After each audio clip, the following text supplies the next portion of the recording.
When we send HTTP request to create a user profile, for example, the user details that are being sent are included in HTTP request body.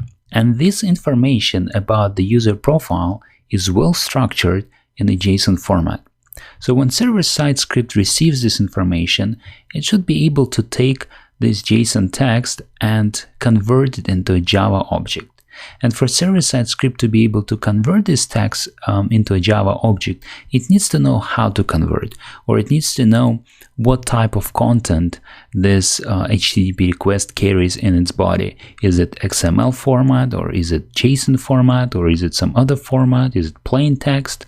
So additionally to structuring the user details into JSON format, we need to tell, or we need to include into HTTP request the details about the type of the content it is carrying.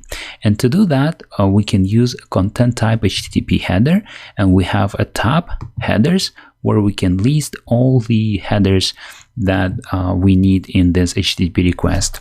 And the first one is called content type. So if I start typing here application, I can see all the different content types that HTTP header can carry. And the one that we need is application JSON. Application / JSON. Application JSON because our body is in JSON format. Okay, so when server-side web service responds back to a request, it can also send us some additional information, like, for example, the user profile details, or a list of all users if we send the request to get a list of all users. And this information can also be structured in a different format. For example, it can be JSON or it can be XML. So to tell server-side which content type we expect back and we can accept, we use a different HTTP header, and it's called accept. And I will also provide application JSON as the content type that we can accept.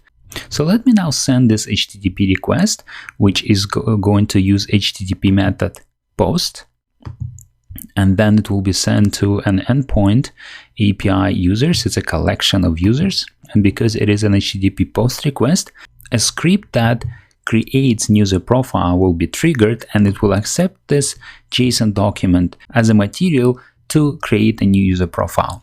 So let's send it, and we get back a successful response, which is also in JSON format. So let me go to headers now, and let me change the accept HTTP header from JSON to XML, which will tell our web service that we accept back application XML rather than JSON. So let me send it now, and I get back a response which contains user details and some additional information like operation and the status of the response, but this information is structured in XML.